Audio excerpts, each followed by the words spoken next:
Close your eyes and imagine you're standing in a sandy plain in Egypt. It's hot outside. The sun is beating down on your head from above. You look down a flight of steps leading deep into the earth. Your team has been digging for days after discovering the steps. You wonder what's at the end of them. As you walk down with a candle in hand, you see the name of an Egyptian pharaoh or king above the doorway, Tutankhamun, the boy king of Egypt's history. You walk through the doorway into a dark room with your candle high, excited to see what's inside. It's dark and dusty. Light from the candle reflects off objects in the room. They are shining. It's gold. The tomb is filled with brilliant treasures. After years of searching for the tomb of King Tut, you can hardly believe your eyes. This is the story of artist and archaeologist Howard Carter and his quest to discover the lost tomb of King Tut. Howard Carter was born on May 9, 1874, in Kensington, England. He was the youngest child to Samuel John Carter and Martha Joyce Carter. He had 11 older siblings. His father Samuel was an artist and illustrator who shared his drawing skills with Howard and the other children. With lots of practice, Howard proved to be a talented artist. One day he visited the huge mansion of a nearby family named the Amhersts. As he toured the mansion, he walked into one of the halls to find a huge collection of Egyptian antiques. Antiques are objects from history. Howard was fascinated by the objects of this ancient civilization. Statues, jewelry, mummies. He wondered what it would be like to visit Egypt himself and learn more about this fascinating culture and civilization. Lady Amherst, who lived in the mansion and owned the antiques, noticed Howard's interests. She also heard that he was an excellent artist. Lady Amherst asked Howard if he'd like to help draw antiques in Egypt. Of course, Howard was ecstatic, and a few years later, in 1891, when he was 17, Howard traveled to Egypt with a crew of archaeologists. They were taking notes and making drawings of antiques from the Middle Kingdom at Beni Hassan. The team also explored Amenhotep's city of Amarna, which we learned about in the last episode. If you haven't listened to that episode yet, be sure to check it out. Howard's job was to draw the antiques and ancient ruins which could be studied by archaeologists and Egyptian historians. An archaeologist is someone who digs for and studies ancient people. Howard also sold some of his artwork to tourists. He lived in Egypt 17 years drawing artifacts.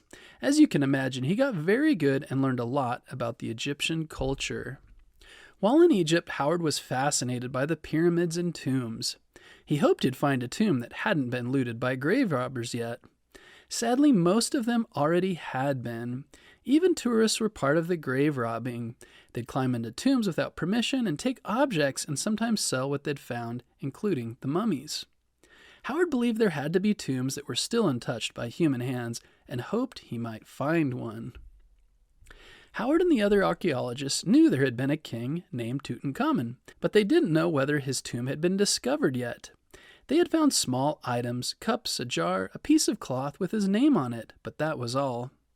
An area of Egypt called the Valley of the Kings is where they believed he would have been buried, but most people thought all of the tombs had been discovered there or had been robbed.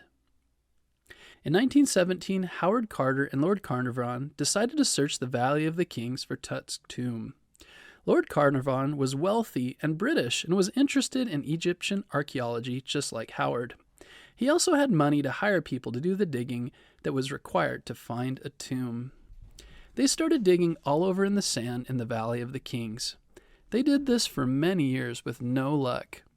Lord Carnarvon was ready to give up, but Howard asked for just a few more months. 3 days into the search, they dug into something that looked like a step. They kept digging and uncovering the steps and the sand around it until they found more steps leading down into the earth. After much more digging, they found a doorway with the words Tutankhamen printed above it. They had found the lost tomb of King Tut. When Howard crawled inside the tomb, using a candle to light the way, he was surprised to find a small room full of all of Tut's artifacts that had been sent with him into his burial for his afterlife. A couch, a bed, a chariot, games, a throne, statues, and in the glinting of light, the reflection from many gold objects. All of these antiques were more than 3,000 years old. Howard and the team spend the next several months removing the items and taking note of them. They realized that grave robbers had found the tomb many years ago, but someone must have stopped them because all of the items had been placed back into the tomb and sealed up. Of all the discoveries, the greatest was the burial chamber. Inside the room was a large golden box that took up most of the space. Inside it was a stone sarcophagus, 3 other shrines, 3 golden coffins, and finally the body of Pharaoh Tutankhamun, the mummy of King Tut. The team found 2 more rooms, one full of treasures, and an annex which was filled with 2,000 items.